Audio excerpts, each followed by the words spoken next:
Hi అండి. Welcome back to our channel mini vlogs. ఇవాళ వచ్చేసి నేను మీకు గాజర్ హల్వా చూపిస్తున్నానండి. గాజర్ హల్వా అంటే మీ అందరికి తెలిసే ఉంటుంది. కానీ అది టేస్టీగా ఎలా చేసుకోవాలి, బయట హోటల్స్లలో స్వీట్ షాప్లలోనే కాదండి, మనం ఇంట్లో కూడా ఎంత బాగా చేసుకొని మనం తినొచ్చో చూద్దాం. ఇందులో మనము ముందుగా నేను ఒక పావు కేజీ తీసుకున్నానండి. ఇవి గాజర్ వచ్చేసి సేమ్ క్యారెట్ టైప్లో ఉంటాయి చూడండి, వీటిని గాజర్ అంటారు.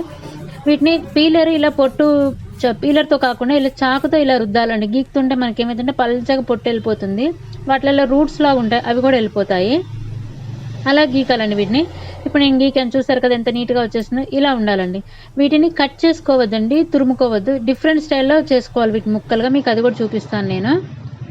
ముందుగా స్టవ్ వెలిగించేసుకొని కడాయి పెట్టేసుకోండి.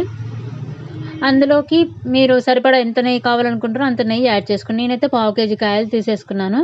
నేను ఇటు పక్క నేను గాజర్ని కూడా తురుముకొని పెట్టుకున్నానండి. ఏ స్టైల్లో తురుముకున్నాను అనేది మీకు చూపిస్తాను నేను.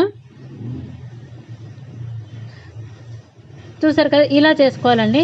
మామూలుగా మనం కొబ్బరి తురుము అలా దాంట్లో అట్లా తురుముకోవద్దండి, మొత్తం గుజ్జుగా ముద్దగా అయిపోతుంది. గాజర్ వచ్చేసి ఎమ్మటే ఉడికిపోతుంది. ఇలా తురుముకోవాలండి. ఇలా తురుముకొని మంచిగా ఒకసారి కల్పించుకుని నెయ్యి అంతా పట్టేట్లుగా కలిపేసుకొని కాసేపు మూత పెట్టేసుకొని మగ్గించుకోవాలండి. దీన్ని మూత పెట్టేసుకొని మగ్గించుకుందాం దీన్ని. ఇప్పుడు ఇది మీరు కనుక ట్రై చేయండి, చాలా బాగుంటుందండి. ఒకవేళ ఫస్ట్ టైం ట్రై చేసే వాళ్ళైతే చూడండి, ఇది ఎంత ఒక పావు కిలో తెచ్చుకొని చేసుకుంటే సరిపోతుందండి. మీకు ఫస్ట్ ట్రై కోసం ఒక పావు కిలో అలా తెచ్చేసుకొని చేసుకోండి, చాలా బాగుంటుంది. టేస్ట్ మాత్రం మన క్యారెట్ హల్వా టేస్ట్ వేరు, దీని టేస్ట్ వేరు, చాలా డిఫరెంట్ ఉంటుందండి చాలాగా. ఇప్పుడు ఇందులో నేను కొన్ని డ్రై ఫ్రూట్స్ యాడ్ చేస్తున్నానండి. బాదం కాజు కొన్ని యాడ్ చేస్తున్నాను అంతే, మరీ ఎక్కువ యాడ్ చేయట్లేదు. కలిపి వీటిల్లోనే వేయించేస్తున్నాను. అందులోనే ఆయిల్ పర్సెంటేజ్ ఉంది కదా, అంటే గీ పర్సెంటేజ్, దాంట్లోనే మగ్గిస్తున్నాను. ఇంకా కాసేపు మగ్గిద్దామండి దీన్ని. ఇప్పుడు ఇది ఇలా మగ్గిపోయింది కదండి. చూడండి, వాటర్ పర్సెంటేజ్ ఏమీ లేదు, చూసారు కదా, మొత్తం వాటర్ అంతా ఇంకిపోయాయి.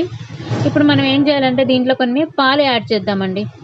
నేను ఒక హాఫ్ గ్లాస్, చిన్న గ్లాసు సగానికి పాలు తీసుకున్నాను. పాలు పోసుకొని కలుపుకొని మూత పెట్టుకొని కాసేపు మళ్ళీ ఇది పాలన్నీ ఇనికిపోయేదాకా మగ్గించుకోవాలండి. మీకు కావాలనుకుంటే ఇందులో సాఫ్రాన్ వేసుకోవచ్చండి కొంచెము. నా దగ్గర ఇప్పుడు లేదండి ప్రజెంట్, అందుకే నేను వేయట్లేదు. మీరు కావాలంటే వేసుకోవచ్చు. ఇప్పుడు దీన్ని కాసేపు ఇలా మగ్గిచ్చేసుకోవాలండి. పాలు పోసాం కదా, అవి కూడా మగ్గి మొత్తం మెత్తగా ఉడకాలి. చూసారు కదండి ఇప్పుడు ఎలా ఉందో, పాలు పోసి మగ్గించాం కదా, మొత్తం ఉడికిపోయింది కదా. ఇలా పాలన్నీ మొత్తం మగ్గిపోయి మన ముక్క గంటతో అంటే ఇలా ఇది అయిపోవాలండి. ఇప్పుడు దీన్ని మనం ఏం చేయాలంటే, మనము పావు బజ్జీ వత్తే ప్రెస్సింగ్ ఉంటుంది చూడండి, దాంతో ఇలా మొత్తం మెదుపుకోవాలండి. మొత్తాన్ని ఇక గాజర్ని మొత్తాన్ని మెదుపుకుంటే ఏమైతే మెత్తగా స్మాష్ అవుతుంది.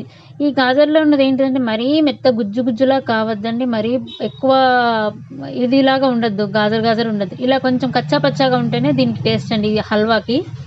అందుకని దీన్ని మొత్తాన్ని తురుముకోవద్దు, ఏం చేయద్దు, ఇలా ముక్కలుగా చేసుకొని. ఇప్పుడు చూసారు కదా నేను ఎలా చేశాను, అలా కచ్చా పచ్చాలాగా ఉండాలండి ఇది మాత్రం వచ్చేసి. దీంట్లో ఇప్పుడు మీరు సరిపడా షుగర్ యాడ్ చేసుకోండి. నేను తీసుకున్న పావు కేజీ క్వాంటిటీకి నేను సరిపడా షుగర్ యాడ్ చేశాను. ఇప్పుడు మొత్తాన్ని కలిపేసుకొని మొత్తం అదేంటంటే ఇప్పుడు షుగర్ పర్సెంటేజ్ అంతా వాటర్ లాగా వస్తుందిగా, అది కూడా మగ్గేంతసేపు మూత పెట్టేసుకోండి మంచిగా. ఎందుకంటే మూత అనేది స్టీమ్తో మగ్గితేనే టేస్ట్ ఉంటుందండి. నేను ఒక ఇలాచీ వేసానండి, ఒక్క ఇలాచీ దంచి వేసాను, మీరు కూడా వేసుకోండి. ఇలాగా వేసుకుని దీన్ని ఇలాగే మూత తీసి కాసేపు అలానే ఉంచుదామండి. ఇంకా కొంచెం వాటర్ పర్సెంటేజ్ అనిపిస్తుంది నాకు, కొద్దిగా మగ్గాలండి. ఇంకొంచెం మూత పెట్టేసుకొని మగ్గించుకుందాము. ఇప్పుడు దీంట్లో నేను కరిగిచ్చిన నెయ్యి యాడ్ చేస్తున్నానండి. ఇందాక కొద్దిగా నెయ్యి వేసుకున్నాను కదా, ఇప్పుడు ఇంకా కొద్దిగా నెయ్యి యాడ్ చేశాను. నెయ్యి స్వీట్స్ అంటే నెయ్యి ఎంత ఉంటే అంత టేస్ట్ కదండి, మీ ఇష్టం, మీకు ఎంత తినాలనుకుంటే అంత వేసుకోవచ్చండి నెయ్యి. దీంట్లో కొంచెం డ్రై కావాలండి ఇది. ఇప్పుడు నేను మిగిలిన డ్రై ఫ్రూట్స్ కూడా యాడ్ చేసేసాను. అంతే అండి, అయిపోయింది. మన గాజర్ హల్వా రెడీ అయిపోయిందండి. కొంచెం వాటర్ పర్సెంటేజ్ లేకుండా లోపల మొత్తం మంచి డ్రై అయిపోతే సరిపోతుంది. చూసారు కదా ఎలా ఉందో, అంతే అండి. ఇప్పుడు దీన్ని సర్వ్ చేసుకుందాము. ఇప్పుడు నేను సర్వ్ చేసి చూపిస్తాను మీకు. నేను చెప్పాను కదా, నేను తీసుకునే పావు కిలో క్వాంటిటీకి చూసారు కదా ఎంత వచ్చిందో మనకి హల్వా. మీరు ఇంట్లో మెంబర్స్ని బట్టి మీకు ఎంత క్వాంటిటీ కావాలనేది మీరు చూసుకొని చేసుకోవచ్చండి. కానీ చాలా బాగుంటుందండి టేస్ట్ మాత్రం. నేను చాలాసార్లు చేశాను ఇది. మళ్ళీ మీకు ఇప్పుడు సంక్రాంతి వస్తుంది, పండుగలు, ఫెస్టివల్స్ వస్తున్నాయి కాబట్టి ఎన్నో రకాల స్వీట్స్ అవి చేసుకుంటారు కదా. ఆ రోజు సంక్రాంతి రోజు ఏదన్నా రోజు వీలు పడిన రోజు మీకు ఇలా డిఫరెంట్ స్టైల్లో ఇలా గాజర్ హల్వా చేసుకొని తినండి, చాలా బాగుంటుంది టేస్ట్ వచ్చేసి. దీంట్లో నేను డ్రై ఫ్రూట్స్ చాప్ చేశాను కొన్ని, ఇలా పైన గార్నిష్ కోసం వేస్తున్నాను. అలా చూడటానికి కూడా మంచిగా ఉంటుంది, తినేటప్పుడు సర్వ్ చేసుకున్నప్పుడు కూడా బాగుంటుందని చెప్పి నేను పైన డ్రై ఫ్రూట్స్ అన్ని చాప్ చేసి వేస్తున్నాను. చూసారు కదా, మన గాజర్ హల్వా రెడీ అయిపోయిందండి. నాకైతే చాలా ఇష్టం అండి. క్యారెట్ హల్వా టేస్ట్ వేరు ఉంటుంది, గాజర్ హల్వా టేస్ట్ డిఫరెంట్ ఉంటుందండి. అది వేరు ఇది వేరు ఉంటుంది, చాలా డిఫరెన్స్ ఉంటుంది దానికి. నేను ఒక బైట్ తిని చూస్తున్నాను. చాలా బాగుందండి టేస్ట్ మాత్రం. నెయ్యి flavour, gajar flavour, dry fruits, చాలా బాగుందండి. మీరు కూడా ఒక్కసారి ఇలా ట్రై చేసి చూడండి, చాలా బాగుంటుంది. మీకు కనుక నా వీడియో కనుక నచ్చినట్లయితే లైక్ చేయండి, షేర్ చేయండి, కమెంట్ చేయండి. మీలో ఎవరైనా నా ఛానల్ సబ్స్క్రైబ్ చేసుకున్నట్లయితే నా ఛానల్ సబ్స్క్రైబ్ చేసుకోండి.